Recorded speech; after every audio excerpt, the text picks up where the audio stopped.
Mesdames, Messieurs, amis de CI Benelux TV, bonjour. CI Benelux aujourd'hui va recevoir le président de la communauté ivoirienne de Benelux, en abrégé la CIB, qui est M. Diaby Mamadou. M. Diaby Mamadou, bonsoir. Bonsoir, M. Chouan. Nous recevons aujourd'hui dans un cadre spécial où nous recevrons aussi d'autres personnalités, d'autres membres de la communauté ivoirienne, en l'occurrence les anciens, les politiques et tous ceux qui sont là, qui ont quelque chose à faire, qui ont quelque chose à dire, seront reçus sur CI Benelux. Vous inaugurez cette rubrique aujourd'hui et donc nous allons parler de la CIB, la communauté ivoirienne de Belgique, dont vous êtes le président. Vous pouvez nous faire un bilan? Ça fait 2 ans que vous êtes à la tête de cette structure. Je vous remercie. Permettez que je puisse quand même, tant soit peu, m'attarder sur l'opportunité que vous me donnez. Je ne saurais d'entrer dans la matière sans pouvoir vous remercier de l'opportunité. Et signifier tant soit peu, parce que souvent on a vite fait d'oublier une fois que l'essentiel est passé, de remercier quand même la structure que vous représentez, à savoir CI Benelux, qui est quand même un outil d'avenir qui fait énormément, qui a fait déjà beaucoup, qui continue à faire beaucoup. Je crois que l'initiative, c'est à votre honneur d'ailleurs, quand vous vous situez le cadre dans lequel je me situe aujourd'hui, à savoir que vous prenez l'initiative de donner la parole aux acteurs en fait, de la communauté ivoirienne, de sorte que les gens puissent s'entendre et communiquer également. Et moi, je vous tire mon chapeau, je vous félicite et je voudrais, au nom de mes camarades, au nom de la communauté, dont j'ai l'honneur de représenter ici ce soir, vous dire un grand merci d'entrée. Merci au nom de Obierge Conan, le rédacteur en chef, et de toute l'équipe, de toutes les équipes de CI Benelux, je vous dis merci. Voilà, et comme vous venez de le dire, en fait, CIB est une structure, est une restructuration en fait, de la communauté ivoirienne. On en a connu. Il y a eu des présidents par le passé. Je voulais juste également rectifier, si je peux me permettre, situer en fait le contexte, il faut ne pas encore revenir dans des polémiques qui ont eu lieu. Et puis, en fait, la CIB, il y a 2 ans que nous avons été élus en fait. C'était un collège, hein? Un collège, voilà. Un collège qui a été élu.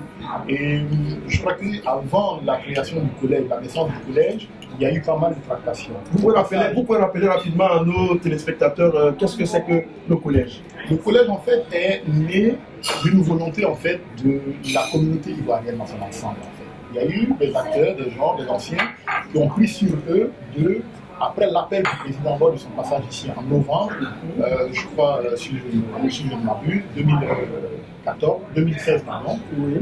2000. Bon, je n'ai pas la date exacte. Voilà. Puisque je n'y étais pas moi-même, donc Oui. je dis n'importe quoi, je m'excuse. Seulement qu'après le passage du président, il avait lancé un appel comme quoi il voudrait faire participer la diaspora à son programme en fait, d'émergence. Et donc je crois qu'il a été pris à la lettre par les doyens d'ici, les anciens, qui se sont mis tout de suite à pied d'eux pour sortir quelque chose en fait qui soit quand même assez représentatif de la communauté ivoirienne de Belgique. Nous ne sommes pas nombreux, mais je crois que qualitativement quand même nous ne sommes pas en reste en Belgique. Et je crois que quand le président est passé ici, il peut en témoigner. Mais la communauté peut tourner autour de combien de personnes? Vous évaluez les Ivoiriens? On a des chiffres, on a 2 types de chiffres en fait. On a le chiffre qui est informel, qui n'est pas celui de recensement en fait, qui tourne autour de 3000. Mais seulement de façon formelle, on pourrait tourner autour de 900, enregistrés selon des listings, voilà. Que nous savons.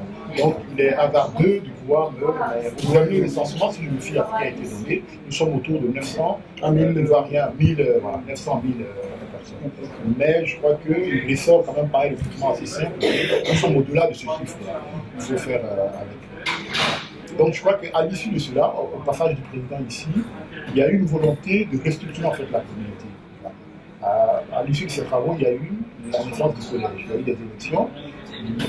Le principe était de faire en sorte. Il y avait des listes. Oui,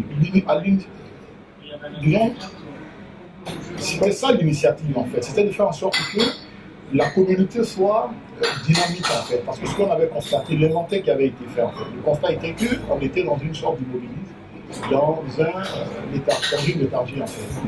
Il y a eu des présidents et tout tournant autour de ces personnes-là. Il fallait trouver quelque chose pour relancer la machine, en fait, redonner en fait un certain dynamisme à la communauté. Donc l'idée du collège est née et faire en sorte que 10 personnes puissent se présenter au nom de toute la communauté, mais sur des listes en fait. À l'idée par exemple des collèges. Donc il n'y avait pas une tête de liste, mais il y avait une liste. Voilà, il y avait une liste et le principe était, les tests avaient voulu en fait, ce qui avait précisé d'abord même les élections, c'était de faire en sorte que le collège élu trouve à son sein un représentant, un coordinateur. Donc disons, vous avez été celui-là qui a été soutenu par les autres qui étaient sur la liste. Exactement. Nous nous sommes présentés sur la liste du renouveau. Donc après notre élection en août 2013, exactement. Votre mandat était de 2 ans. Était de 2 ans, selon les tests en fait. Donc maintenant, vous allez nous faire le bilan de ces 2 ans. Voilà. Disons que très vite, quand nous avons été élus, connaissant un peu la difficulté auquel nous étions confrontés déjà d'entrer, puisqu'il y a eu plusieurs oppositions. Il a été difficile pour nous d'entrer, de rassembler tous les Ivoiriens, de créer tout de suite cette dynamique-là qu'on aurait souhaité d'entrer en fait, c'est-à-dire l'adhésion massive des Ivoiriens à leur chose, puisqu'il s'agit de la communauté ivoirienne, c'est de faire en sorte que tout ce que nous avons en commun, qui est d'abord la Côte d'Ivoire, nos cultures, fasse l'unanimité, puisse nous rapprocher. Malheureusement, ça n'a pas été entendu d'entrer.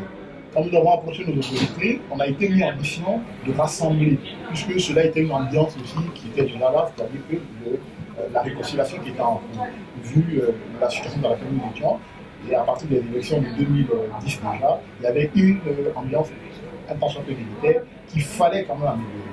Donc on s'est mis au travail, on a essayé de toucher. Donc c'était votre premier cheval de bataille, ça, essayer de faire en sorte que les Ivoiriens se parlent. Exactement, c'était le fond du parler. On ne peut pas s'inscrire autrement que cela, c'est-à-dire la réconciliation. Et vous pensez qu'à votre niveau, après 2 ans, on peut dire que dans le Benelux aujourd'hui, les Ivoiriens ne se regardent plus en Chine faïence? Non, oui, nous pensons que, vous savez, la réconciliation, comme d'autres l'ont dit, les experts, je ne suis pas expert, mais je me permets quand même, à la lumière de ce que nous savons par rapport aux autres pays où il y a eu des événements également, que la reconstruction est un long processus.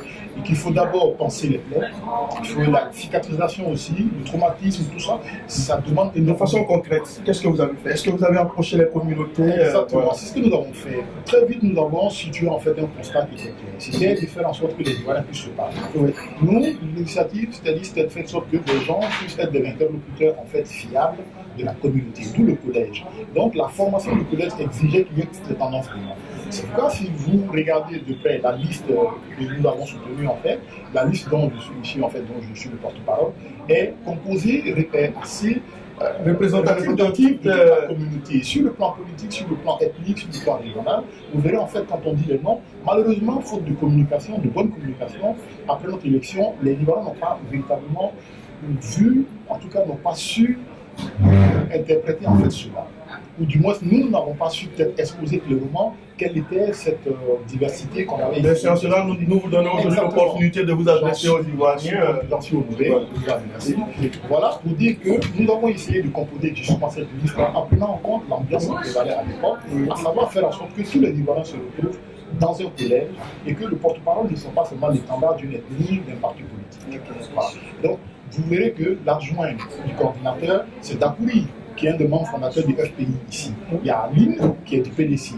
Il y a Pontia, qui est au RDR. Et puis il y a des gens de la société civile, dont Sylvie Tra, qui n'a aucune audience ni. Donc cela représente effectivement. Voilà, exactement. Voilà. Ça a été le souci à la base de faire en sorte que les politiques, l'associatif, le culturel, que tout le monde puisse trouver en tout cas son truc dans le collège.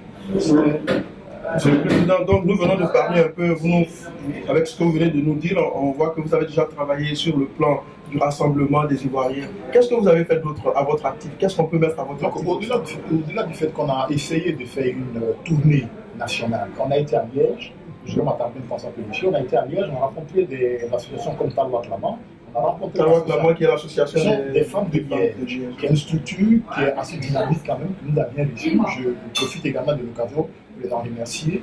Et nous avons gardé un très bon contact. Également, nous avons rencontré d'autres associations, d'autres entités régionales, en fait, à savoir la FIB, qui est l'association des femmes de Belgique. En fait.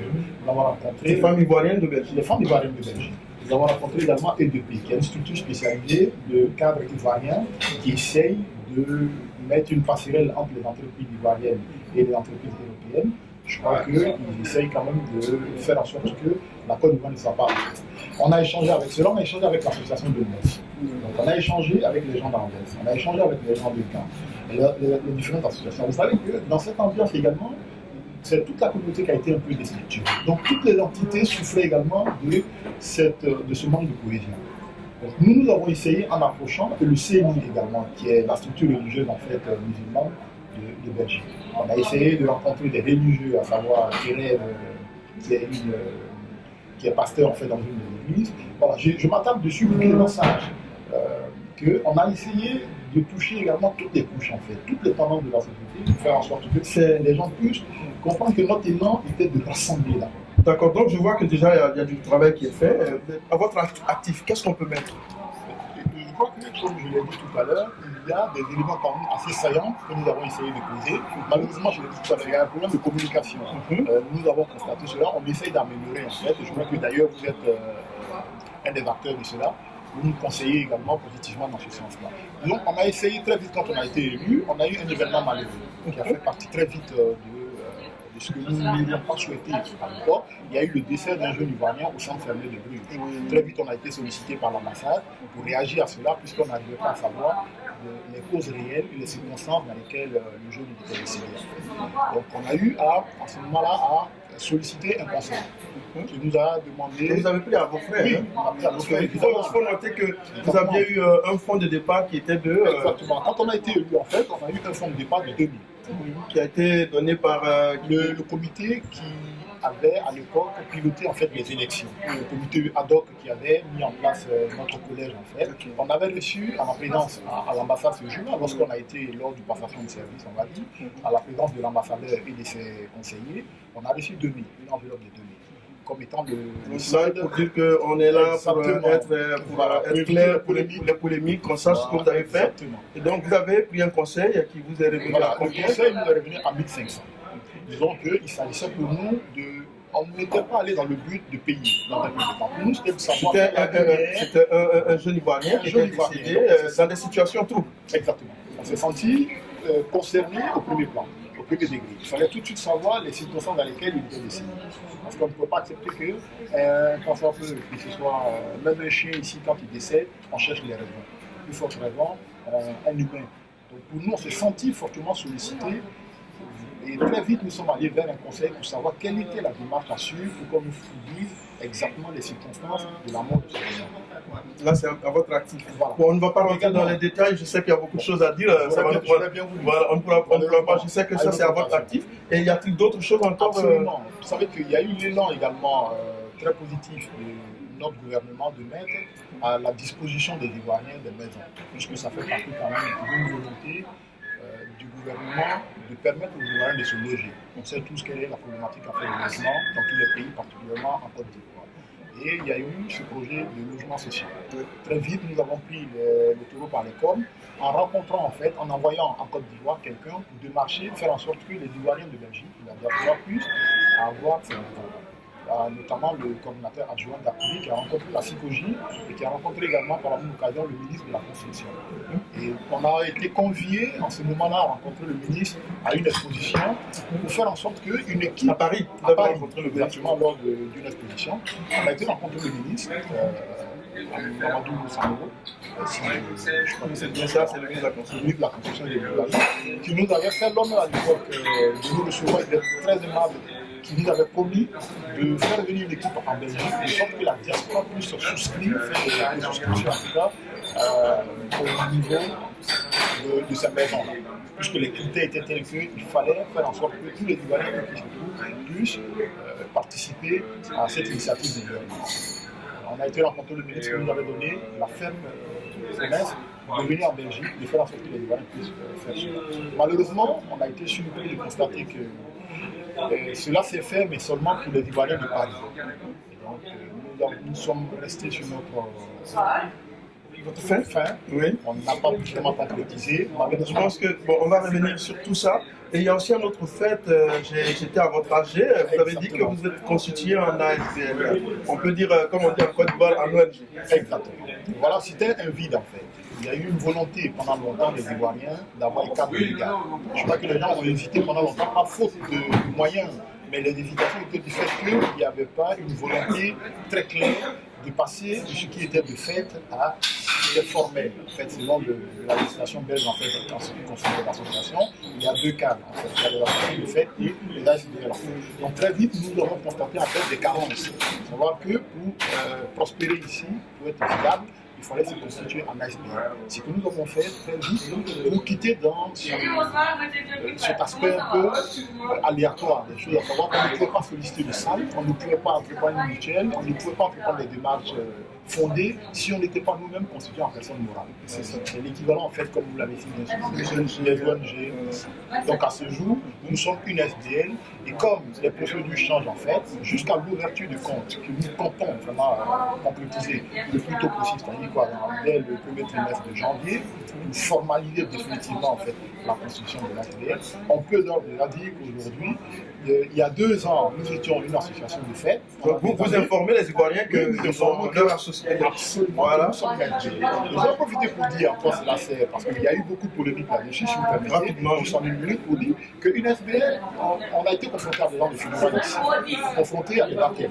On était dans l'impossibilité d'avoir des salles, alors que toutes les communautés ici y ont accès en fait. Et aujourd'hui, je peux dire fermement que quand on a besoin d'une salle, que pour des veillées, pour des baptêmes, il suffit simplement que ce soit sollicité par l'ASBL et que cela nous revient à moindre coût et que ça c'est quand même un avantage réel aujourd'hui quand on est confronté à ce genre de malheur ou même de bonheur, de mariage. Je crois que ça fait partie quand même des acquis par rapport à l'ASBL. D'accord. Monsieur Djamil Madou, président de la CIB, la communauté ivoirienne de Belgique, vous avez tenu une AG il y a de cela quelques jours, CI Benelux y était. Quelles ont été les grandes décisions qui ont été prises? Disons que nous nous sommes allés, après un constat en fait, il y a eu effectivement 3 grandes décisions. Mais nous sommes allés, nous avons fait des propositions. Comme l'ordre du jour avait été donné à l'époque, il s'agissait pour nous d'abord de faire un bilan, comme cela se fait généralement, comme cela est déjà dans nos tests également. Il s'agissait pour nous de situer en fait, après 2 ans de mandat, de situer quelle était notre position aujourd'hui, de là où nous sommes partis, et quelles étaient les perspectives et les constats en fait que nous avons eu à faire. Donc les grandes lignes, comme je l'ai dit, il y en a eu 3 grandes décisions, à savoir la mise en place, je vais commencer par ce qui a été adopté en dernier lieu, à savoir la mise en place du comité de suivi qui est statutaire en fait. Si vous lisez François Pémoutès, vous verrez qu'il y a là-dedans une disposition qui dit de mettre en place un comité de suivi qui pourrait soutenir le collège dans son activité, qui est juste un organe consultatif, à savoir des doyens, de sorte encore qu'il y ait une sorte d'escalier au niveau de la communauté, que ce ne soit pas simplement l'affaire de quelques individus. Que le collège sache qu'ils seront surveillés et s'ils ne marchent pas comme il se doit, on va leur taper un peu. Voilà, c'était le but en fait de faire en sorte que les choses ne restent plus dans l'immobilisme, qu'on laisse les choses aller voilà, qu'il fallait quand même faire en sorte. Et il y a donc la mise en place de, tu sais, disons, l'activation de ce comité-là, qui se fera la première semaine en fait de janvier. Avant, donc la date des élections, exactement. Et la deuxième décision en fait qui fait partie a été de reporter la date des élections. Par la volonté de l'Assemblée. Je voudrais tenir à dire que ça n'a pas été la volonté de l'Assemblée. Nous y sommes allés, nous avons mis tout en place pour qu'il y ait des élections au plus tard le 31 de ce mois. Malheureusement, au constat, quand nous l'avons exposé, l'Assemblée dans son ensemble a décidé de surseoir aux élections en ce qui concerne le 31 décembre, de mettre en place d'abord le comité de suivi et par la suite de... Est-ce que ça a déjà été fait, la mise en place du comité de suivi? Non. Ça sera fait dans les... Exactement. Le comité de suivi sera mis en place après les fêtes. Parce que nous avons essayé... Donc disons dans la première quinzaine de janvier. Exactement, dans la première quinzaine de janvier. Nous nous appelons pour que cela soit fait le plus tôt possible. Aussi, il faut dire que c'est un caractère. On a été assez ambitieux. C'est ce qui fait qu'on a du mal à mettre effectivement ce comité-là en place, puisque c'est la représentation de tous les collèges. Ce qui fait qu'on a du mal à trouver des personnes aux ressources pour constituer effectivement ce comité de suivi-là, puisqu'il y a le politique qui est représenté là-dedans, il y a l'associatif qui est représenté, il y a le culturel également, et ces aspects-là n'est pas évident à trouver dans les différentes provinces. Parce que pourquoi nous tardons, c'est que pour trouver les personnes ressources. Mais cela ne sera tardé puisque au plus tard, la première quinzaine de janvier, nous devons pouvoir mettre en place formellement, quitte à ce que d'autres prennent le train en marche, ce comité de suivi. Et donc, il y a aussi d'autres... Exactement. Comme je dis, c'était la deuxième décision. Il y a eu aussi que nous avons proposé, après le constat que 2 ans étaient insuffisants pour un collège comme mandat, de travailler efficacement, sans tomber dans le fait de vouloir solliciter des mandats parce que c'était un pouvoir, mettait dans des choses dorées dans la paillette. Il ne s'agit de rien. Il ne s'agit pas de ça surtout. Il s'agissait pour nous de dire aux Ivoiriens la réalité en fait, de la question, de l'animation. Après 2 années, il nous a manqué essentiellement du temps, du recul par rapport aux délais que nous avons eu à faire. Et puis, pouvoir rattraper cela, ce n'est pas pour nous seulement. C'est pourquoi nous avons pris soin de bien spécifier en fait la demande. L'amendement était notre article 21. Il fait de faire en sorte que les 2 ans puissent passer, puissent être rehaussés, augmentés pour permettre à ceux Qu'est-ce qui a été retenu maintenant? Concrètement, ce qui a été retenu par l'Assemblée. L'Assemblée a décidé effectivement de passer d'un mandat de 2 ans à un mandat de 4 ans, renouvelable une fois. Et nous, pour spécifier en fait, pour éviter toute polémique en fait, pour ne pas revenir là-dessus nécessairement, le collège, la spécificité, voilà. Comme nous avions déjà fait un mandat de 2 ans, nous n'avons pas voulu solliciter 2 fois 4 ans. Donc, nous nous sommes contentés de dire que dans le PV, vous faites un peu comme le président africain qui chante, voilà, qui chamboule les constitutions pour s'éterniser. Mais donc, bon, si je vais résumer rapidement pour nos téléspectateurs, vous avez fait 2 ans et vous allez solliciter un autre mandat de 4 ans. Et après, si éventuellement vous êtes élu en janvier, vous faites seulement qu'un seul mandat et c'est fini. C'est fini. Ok. Exactement. C'était là la 3e grande décision qui a été prise au niveau de l'Assemblée, à savoir que cela a été adopté. Il nous appartient d'adapter cela, de mettre ça à notre statut et faire en sorte que cela soit quand même su des Ivoiriens à la prochaine Assemblée. Monsieur Diaby Mamadou, vous travaillez pour les Ivoiriens. Qu'est-ce que vous avez à leur dire pour dire qu'il faut qu'ils adhèrent à la CIB? Parce que là, vous êtes vraiment, ce que vous venez de dire, je trouve que vous faites, en fait, ça c'est mon humble avis. Oui. En fonction de ce que vous venez de nous dire, je pense que c'est du beau boulot. Mais est-ce que les Ivoiriens savent ce que vous faites réellement? Non, je crois qu'il y a effectivement un déficit de communication. Il faut le dire, il faut avoir le courage de dire que nous avons pris les choses dans un contexte assez difficile. Nous avons hérité en fait du contentieux qu'il y a eu lors des débats pour mettre en place un collège. Quand nous avons été élus, certains ont cru qu'en fait on était le prolongement en fait, de ce comité ad hoc là. Beaucoup n'ont pas pu faire la démarche qui était, ma foi, humble, de venir vers nous demander et connaître en fait en profondeur le collège pour savoir quelles étaient nos orientations. Cela nous a permis à un moment donné de faire tomber les tensions et de ne pas s'inscrire dans les polémiques dont nous avons hérité en fait. Pour dire quoi, pour répondre concrètement à la question, nous travaillons plus loin, c'est un fait. Mais nous disons en fait que ça demande du temps. Si je veux résumer, vous êtes la CIB, c'est-à-dire toutes les associations ivoiriennes doivent, si je comprends bien, vous chapeautez un peu toutes les associations ivoiriennes. Voilà. Maintenant, qu'est-ce que vous pouvez dire aux Ivoiriens pour qu'ils adhèrent? On vous laisse la caméra, on vous laisse le micro de CIB Le Luxe. Okay. Vraiment, essayez de convaincre vos compatriotes pour qu'ils adhèrent à ce que vous faites, puisque vous travaillez pour eux. Tout à fait. Nous y travaillons. Nous avons déjà commencé, comme je dis, on a des éléments, on a des acquis. Je l'ai dit tout à l'heure, je ne vais pas revenir là-dessus. Et bien, également, nous avons des perspectives. Je crois que ça peut intéresser beaucoup. C'est intéressant, mais je voudrais quand même dire l'importance d'une communauté. Nous vivons en Belgique, nous savons combien il est essentiel de se grouper, sans tomber dans quelques communautarismes que ce soit, mais il est essentiel quand même de rendre viable la communauté, de viabiliser, de rendre visible en fait ce qui nous unit, en fait, ce qui nous rapproche en fait, parce que c'est une réalité. Quand vous êtes ensemble, en fait, les gens ils font deux fois attention avant de s'en prendre à vous. Ça peut paraître simpliste à expliquer de cette façon-là, mais partout où des gens ont en commun des valeurs, que ce soit culturelles, que ce soit religieuses, que ce soit... S'ils ne font pas la promotion de cela ensemble, ils restent toujours à la tête. Donc il est essentiel pour nous de nous mettre ensemble. Ce n'est pas pour la tête. Mais je pense que maintenant, monsieur Diaby, en fait, j'ai assisté à votre AG. Ce qui a été demandé à votre collège, c'est de faire encore plus d'efforts, d'essayer de vous rapprocher un peu plus des Ivoiriens. Exactement. Nous comptons le faire. on a tiré les enseignements, on a, comme je dis, on a manqué, comme je dis, de recul. On est allé à pas de course parce que 2 ans pour nous, ça nous a tenté en fait, parce qu'on a voulu effectivement faire tellement de choses que beaucoup n'ont pas pu prendre parce qu'il n'y a pas eu la manière.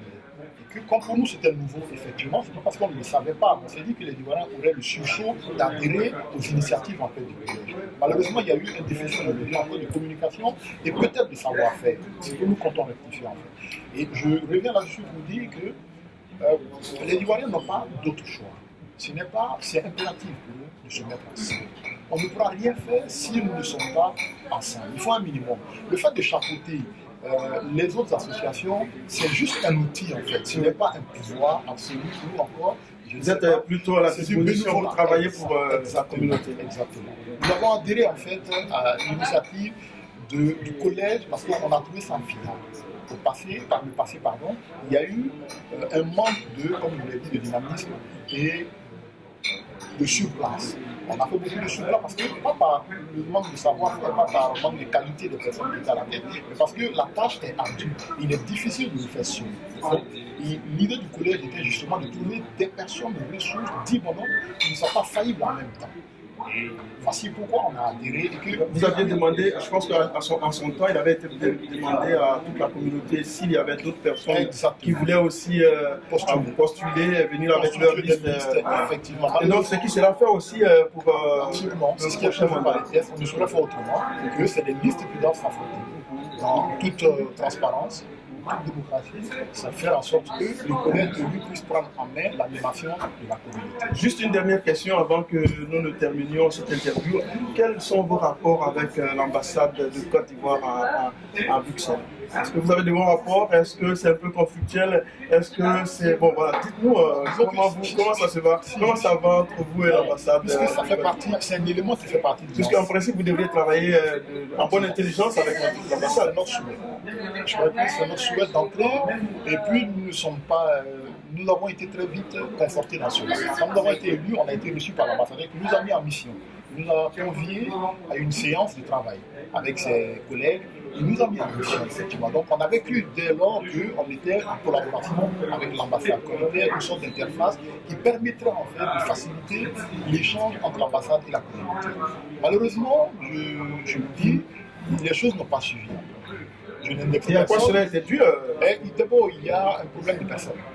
On a hérité, comme je l'ai dit tout à l'heure, il y avait un déficit, un contentieux. Absolument, absolument. Disons qu'il y a eu une mauvaise appréciation. Et qu'est-ce que vous avez fait pour essayer d'améliorer la chose? Donc, on a essayé d'approcher les personnes de ressources. On n'a pas manqué chaque fois de mettre de l'eau dans le bain. Il y a eu plusieurs occasions manquées que nous imputons à l'ambassadeur. On me connaît un peu pour ça. La langue de bois, je ne pas. Je pense que l'ambassadeur a manqué de réactivité par rapport à sa communauté. Et c'est toujours le cas en fait. Je vous dis, la vidéo, s'il regarde la vidéo, ce n'est pas une attaque par rapport à sa personne, mais c'est l'institution qui le représente en fait. C'est pourquoi nous sommes assez exigeants. La Côte d'Ivoire n'est pas n'importe quel pays. Quand on est représentant de la Côte d'Ivoire quelque part, on doit être à la hauteur de cela. Je ne remets pas en cause sa qualité, mais je dis simplement que nos multitudes sollicitations sont restées sans suite. Les raisons, nous le savons pas. La seule chose qui est citée, il y a eu la fête d'indépendance, qui pour nous est assez symbolique quand même, mais ce qui pourrait fédérer occasionnellement, en tout cas, les Ivoiriens. Nous avons sollicité l'ambassade, mais c'est ce que ça en fait. Nous avons sollicité l'ambassade de sorte que ce soit une fête qui puisse rassembler tous les Ivoiriens. Surtout, nous étions dans une période assez sensible, on partait vers des élections. Donc il était bien pour nous en ce moment de rapprocher toutes les tendances, toutes les affinités, de faire en sorte que les gens quand soit plus se détendent, se retrouvent, se parlent en fait. Parce que ceux qui se parlent ne se tapent pas souvent. C'est assez difficile. Parce qu'ils échangent, ils se regardent, ils font attention en fait. Donc on voulait briser un peu cette situation en fait de glace qui faisait que chacun était un peu dans sa position. Malheureusement, on a été servi autrement. On a eu droit à une fête nationale qui n'était pas la hauteur, qui ne représentait pas en fait la volonté de la majorité. Il y a eu un tri assez sélectif de quelques personnes pour une fête nationale. C'est que nous avons déploré en fait. En tout cas, on a signifié. Vous l'avez signifié à l'ambassade? On l'a signifié. On a eu des démarches dans ce sens-là. Malheureusement, l'ambassadeur nous a pris de très haut. A eu une attitude que nous avons déplorée à l'époque. Vous savez, notre rôle, ce n'est pas de rester figé par rapport à ce genre de comportement. Nous sommes allés plus loin. Quand on nous a sollicité par la suite pour rassembler les Ivoiriens pour s'adresser à eux, on a été très diligents. On a adressé les courriers aux Ivoiriens pour dire que nous restons, quoi qu'il arrive, au service de la Côte d'Ivoire. Et que nous considérons que l'ambassadeur a manqué des occasions et qu'il lui appartient également de faire en sorte que ces occasions-là ne puissent pas se reproduire. C'est-à-dire que ces rendez-vous manqués ne se reproduisent pas. Donc nous ne pouvons pas rester dans une attitude figée en vouloir l'ambassadeur, mais nous allons toujours dénoncer en fait le manque, en tout cas, de Vous êtes en contact permanent avec le consul, à ce que je sache? Absolument, nous sommes en contact avec madame le consul. Je profite également du micro pour adresser encore les félicitations, puisqu'elle est en congé de maternité. Nous nous souhaitons un très bon retour également. Et donc dire que nous sommes en parfaite collaboration avec madame le consul. Malheureusement, on n'a pas eu à échanger très souvent, parce qu'on aurait souhaité qu'elle se présente quand elle a été nommée en fait consul, puisque c'est la première personne en fait en contact avec la communauté. Dans l'organigramme en fait de l'ambassade, c'est le consul en fait qui a la gestion en fait de la communauté. Malheureusement, ça n'a pas pu se faire encore une fois pour des raisons que nous avons. Vous avez aussi souhaité que toutes les personnalités politiques qui passent par Bruxelles puissent vous rencontrer. Exactement. Lors d'une rencontre avec l'ambassadeur, ça a été une doléance.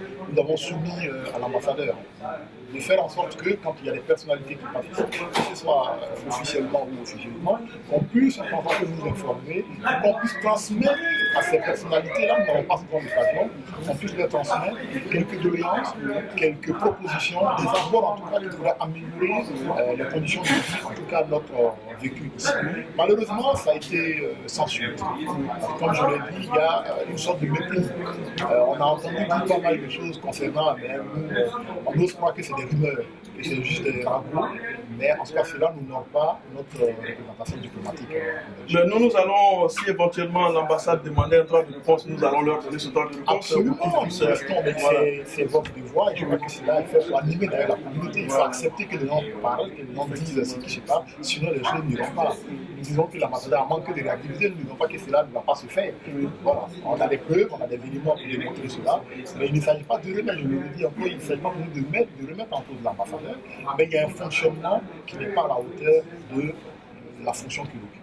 M. Diaby Mamadou, nous sommes pratiquement à la fin de cet entretien. Est-ce que vous avez un message à lancer à vos compatriotes, à l'ensemble des Ivoiriens vivant sur le sol du Benelux? Absolument. Je crois que j'ai plusieurs messages, mais je crois que le temps nous fait défaut. Allez-y alors. Je vais peut-être abuser de votre micro.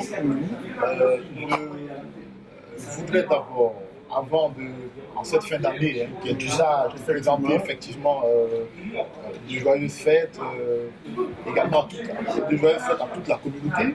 Mais je voudrais m'attarder, comme tout à l'heure, je n'ai pas pu exploiter le temps qui m'a été donné de situer le caractère essentiel en fait d'une communauté. Une communauté, c'est comme une personne en fait. Ça a besoin d'hygiène, ça a besoin d'entretien, ça a besoin de se nourrir et il faut savoir que si on ne se parle pas dans la communauté, si on ne s'approche pas, en fait, si on reste dans des problèmes de personnes, si nous restons dans nos salons, en fait, critiquer, pour remettre en cause, tel n'est pas représentatif, tel n'est pas à la hauteur, et ainsi de suite, on n'avancera pas, en fait. On fait partie des vieilles communautés ici, mais nous sommes à la traîne. Il faut le reconnaître en fait. C'est pas parce que nous manquons de ressources de qualité, c'est parce que nous manquons de personnes de qualité. On a des gens dans tous les domaines en Belgique. On a un potentiel inouï. Mais malheureusement, nous n'arrivons pas à fédérer cela, à faire en sorte que la communauté ivoirienne puisse tirer tout ce qu'il y a d'évident en cela. Dû au fait qu'il y a un manque de communication. Et notre rôle, justement, je crois que le collège est né pour faire en sorte que il y ait une transmission permanente en fait, il y ait une relation permanente entre les sous-entités et l'entité principale que se veut en fait la CID. Donc je voudrais encore dire aux Ivoiriens que c'est du temps que nous sommes en train de perdre, qu'il est essentiel de se rencontrer, de se dire les choses, ça peut fâcher, mais une fois que c'est dit, au moins on sait, on prend en compte, on essaie d'évoluer avec. Les communautés qui ne se parlent pas, ça débouche toujours sur ce que nous savons, c'est des heurts en fait, et ça nous nomme personne en fait. Quand on dit Ivoirien, on ne sait pas qui est Djoula, qui est Baoulé, qui est PDC, FDR, on dit Ivoirien en fait. Et c'est nous, notre préoccupation, c'est ça, de faire en sorte que partout on parle d'Ivoirien, qu'il soit dans le sens positif en fait. C'est pourquoi il est essentiel de nous mettre ensemble. Donc j'en appelle à toutes les volontés, à toutes les ressources en fait, humblement je le dis, il y a l'interprétation souvent de l'extérieur. On pense souvent que les gens ont une attitude hautaine. Nous n'en avons pas. Humblement, quand on a été élu, on l'a dit, nous n'avons pas comment dire ça exactement, nous n'avons pas la prétention de savoir tout faire et de pouvoir tout faire. On l'a dit très vite qu'on a besoin, on a eu la volonté de se présenter, c'est du volontariat en fait, c'est du bénévolat. On souhaiterait que les personnes ressources, les gens de bonne volonté qui ont en tête de faire de sorte que la communauté ivoirienne soit viable, puissent nous approcher, communiquer. Si nous avons omis d'approcher cette personne, c'est purement par omission. Ce n'est jamais volontaire, ça n'a jamais été nourri d'oublier quelques Ivoiriens que ce soit. Et voilà l'appel que je voulais lancer en fait aux Ivoiriens, avant de pouvoir également m'attarder un temps soit peu comme l'usage qui impose en cette fin d'année, de souhaiter d'heureuses fêtes à toute la communauté, que cette fin d'année soit heureuse, et que le début d'année soit également, et que l'année tout entière qui commence dans 2 semaines soit positive pour la communauté ivoirienne. Je souhaite qu'il y ait de la santé, du bonheur, et comme on dit vulgairement chez nous, tout ce qui est bon. On le dit souvent en Côte d'Ivoire, que tout ce qui est bon arrive à la communauté ivoirienne, à la Belgique, au monde entier, plus de paix, d'amour, et que les Ivoiriens se retrouvent très souvent pour partager ce qu'ils ont en commun, qu'on ne pourra pas déchirer, qu'on ne pourra pas jeter. Nous sommes Ivoiriens, nous sommes Africains, il faut se retrouver pour avancer ensemble. Vraiment, merci à M. Diaby Mamadou, président de la CIB, la communauté ivoirienne de Belgique. Et nous avons été honorés de vous recevoir. Je voudrais juste rappeler à nos téléspectateurs qu'aujourd'hui, nous avons reçu M. Diaby Mamadou et très sûrement, dans les jours à venir, nous allons recevoir aussi les membres de la communauté ivoirienne. Ce sera sûrement les sages, les anciens, ceux qui sont dans les quelques secteurs que ce soit. Et je vous remercie au nom de Obierge Conan, au nom de toute l'équipe de CIB Lux. Je voudrais aussi profiter du fait que vous soyez là, de transmettre nos voeux les meilleurs à tous les membres de la CIB et à toute la communauté ivoirienne. Merci et à très prochainement. CIB Lux vous dit, CIB Lux c'est nous, mais c'est vous d'abord. Merci et à très prochainement. Au revoir.